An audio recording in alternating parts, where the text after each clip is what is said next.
Hello students, good morning. कैसे हैं आप लोग? आज हम आपका क्लास 12 हिंदी का इलेक्टिव बुक लेके आए हैं। हिंदी ऐच्छिक जो लिए हैं या हिंदी इलेक्टिव, वैसे तो सब कोई 90% स्टूडेंट हिंदी इलेक्टिव ही लेते हैं, तो उसी का पहला चैप्टर लेके आए हैं। आपका बुक में आपका क्लास 12 में दो बुक है। पहला है अंतरा, दूसरा बुक का नाम है अंतराल भाग 2। इसका पहला चैप्टर जो है वो है सूरदास की झोपड़ी, जिसको प्रेमचंद्र लिखा है। चलिए एक ही वीडियो में पूरा समरी, कैरेक्टर, ऑब्जेक्टिव, सब्जेक्टिव सब बता देंगे। इसको आप लोग ध्यान से देखिए और एक चैप्टर में अपना 5 नंबर फिक्स कीजिए, ठीक है? चलिए शुरू करते हैं। चलिए पहले थोड़ा समरी देख लीजिए आप लोग, फिर क्वेश्चन आंसर करेंगे। चैप्टर का नाम है सूरदास की झोपड़ी, जो कि एक कहानी है और इसे प्रेमचंद्र ने लिखा है।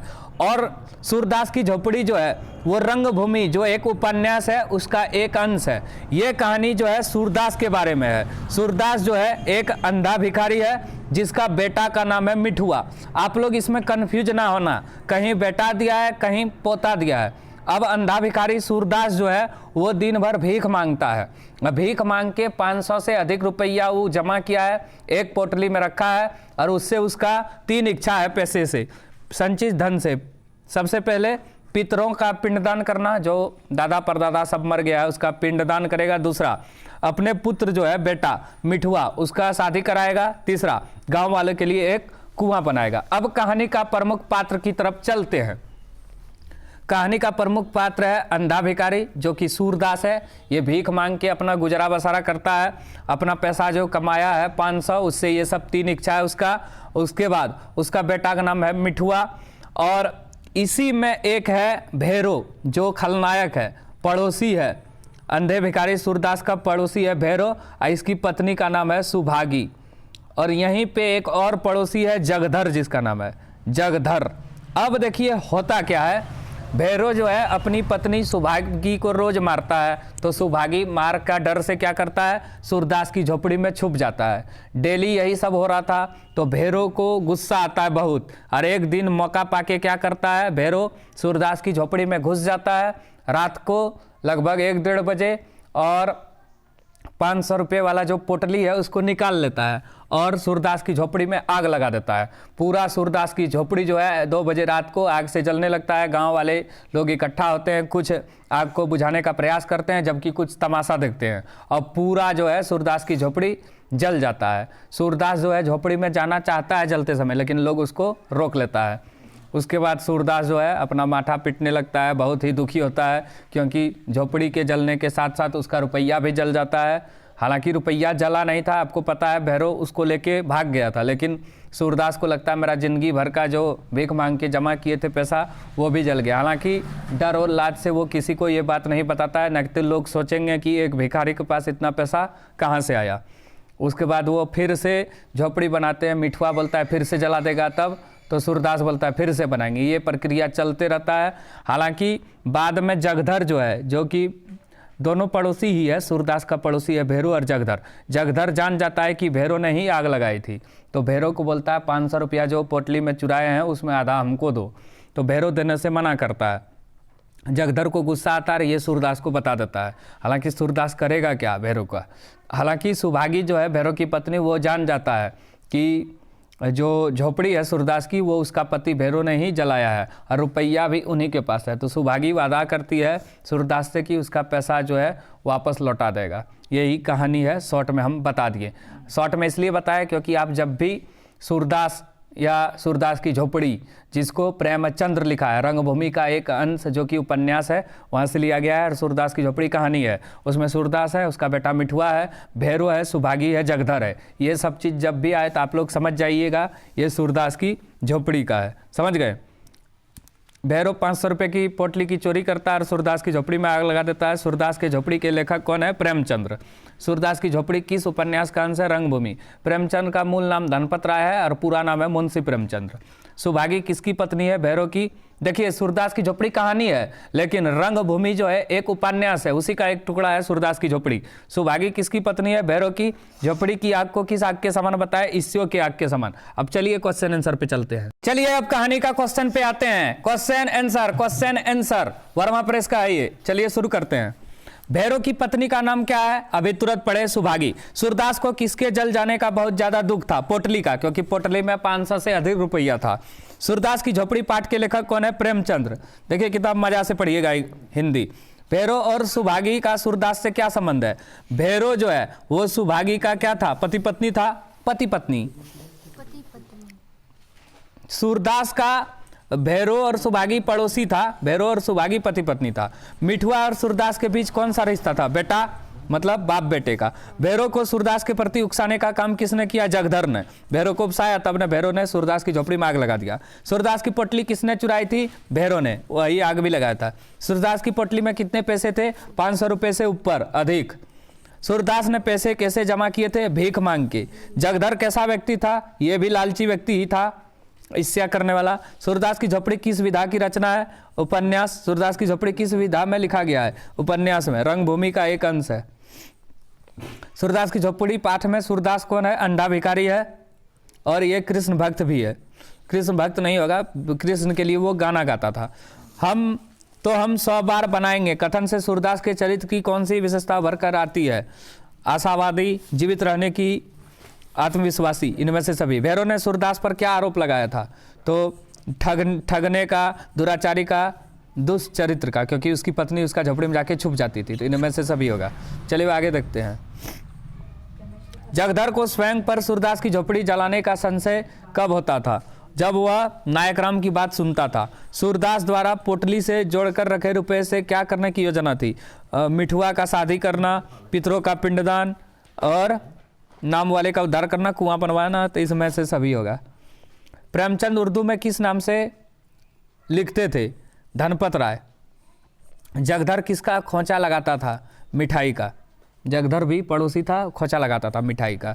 सुभागी सूरदास की झोपड़ी में क्यों छुपती थी? अपने पति के मार से डर से छिपने के लिए। प्रेमचंद उर्दू में किस नाम से लिखते थे? ये तो बता दिए, धनपत राय। भैरव को सूरदास के खिलाफ उकसाने और भड़काने में किसकी भूमिका है? जगधर का। दोनों पड़ोसी ही है, भैरव और जगधर सूरदास का। चूल्हा ठंडा किया होता तो दुश्मनों का कलेजा कैसे ठंडा होता? नायक राम की बात है ये मतलब जब उसका झोपड़ी में आग लग गया तो पूछता है सूरदास ने, क्या तुमने आग बुझाया था जो चूल्हा में जल रहा था? सुभागी भैरव से डरकर रात भर कहाँ छिपकर बैठती थी? सूरदास की झोपड़ी में रात भर बैठती थी, इसलिए आग लगा दिया। सुभागी अकेले रहकर जीवन यापन करने का निर्णय किस कारण कर चुकी है? तो भैरव के नीरस स्वभाव के कारण। आजकल दूसरे के पास तुरंत चल जाता है 2 मिनट में। जगधर भैरव को क्या सलाह देता है? जगधर भैरव को क्या सलाह देता है? सूरदास के रुपए लौटा देने का। सूरदास का सारा निराशय, ग्लानि और क्षोभ कैसे दूर भाग गया? कैसे दूर भाग गया? धीसु के द्वारा कहे गए शब्द से। धीसु भी उसका पड़ोसी ही था। अगला देखिए क्वेश्चन। सूरदास में आशय का संचार होने पर वह अपने प्रतिक्रिया कैसे अभिव्यक्त करता है?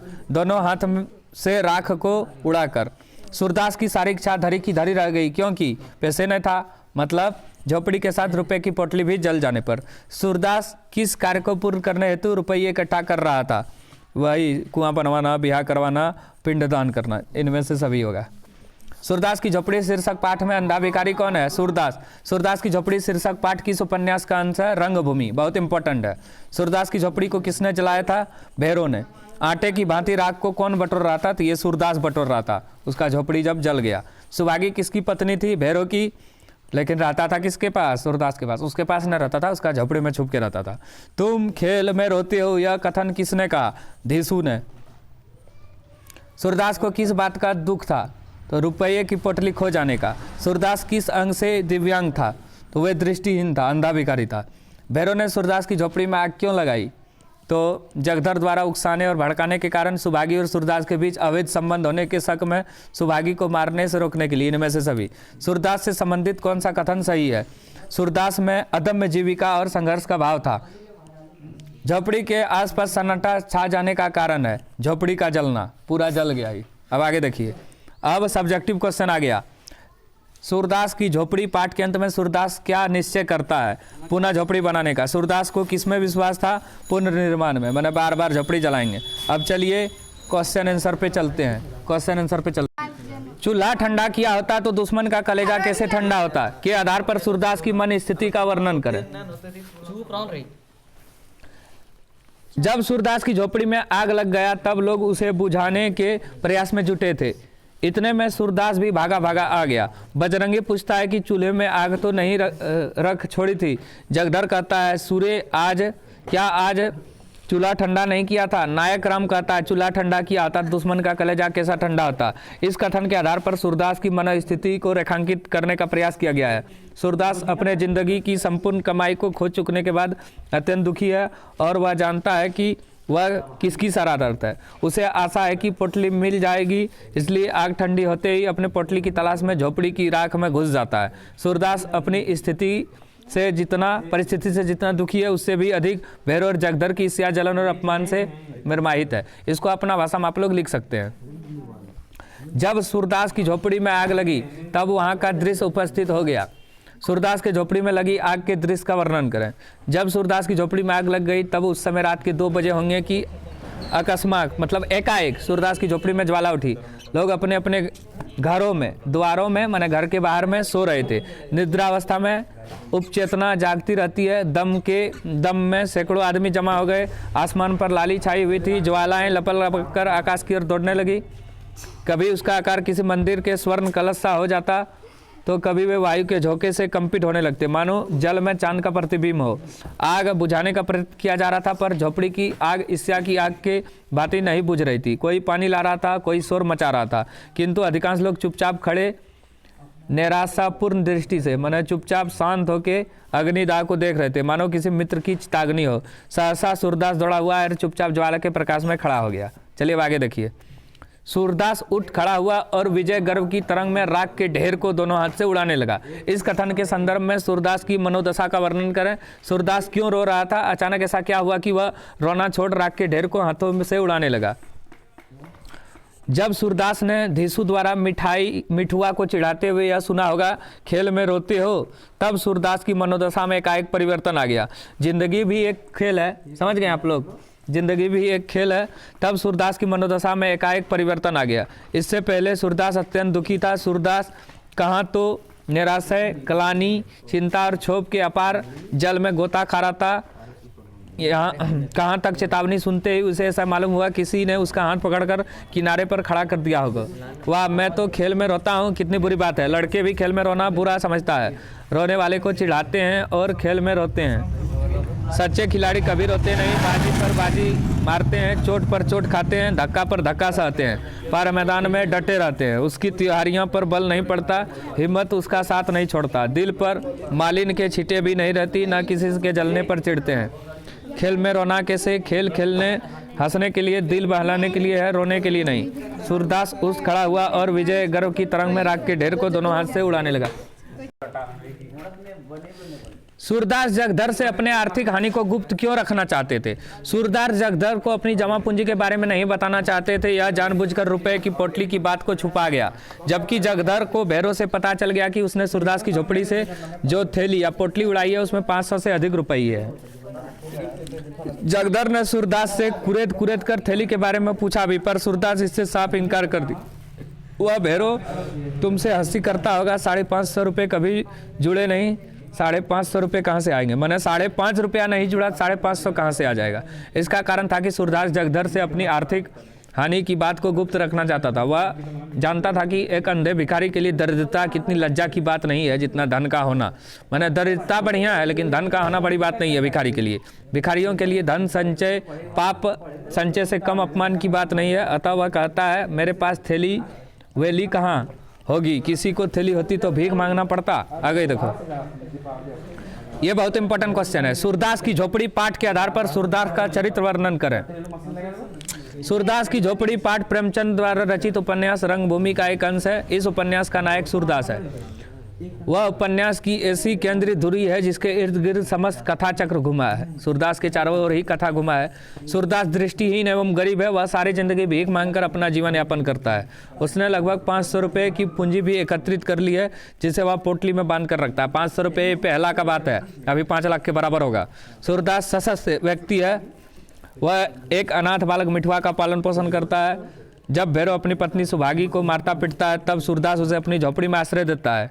इससे उसकी सदेयता का गलत अर्थ लगाया जाता है और उसकी झोपड़ी को आग लगा दिया जाता है। सूरदास आत्मविश्वासी है, वह मिठवा से कहता भी है हम दूसरा घर बनाएंगे, 100 बार घर बनाएंगे। सूरदास सहनशील व्यक्ति है, झोपड़ी में आग लग जाने में उसका सब कुछ नष्ट हो जाता है पर वह सारा नुकसान धैर्यपूर्वक सह जाता है। सूरदास भविष्य के प्रति आशावान बना रहता है, वह सब कुछ पुनः ठीक हो जाने की आशा बनाए रखता है। चलिए अब 2 क्वेश्चन और है, बता देते हैं।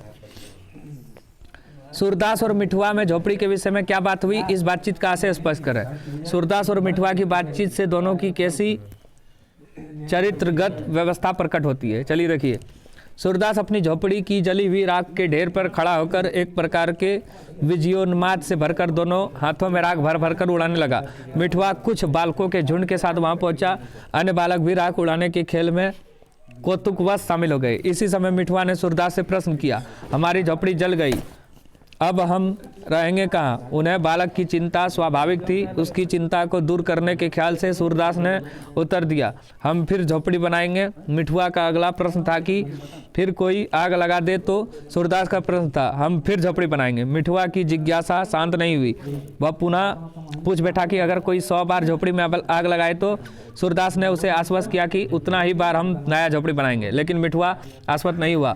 वह पूछ बैठा, अगर 100 लाख बार हमारी झोपड़ी जला दे तो? सूरदास इस प्रश्न से परास्त नहीं हुआ, उसने उतना ही बार नई झोपड़ी बनाने का संकल्प किया।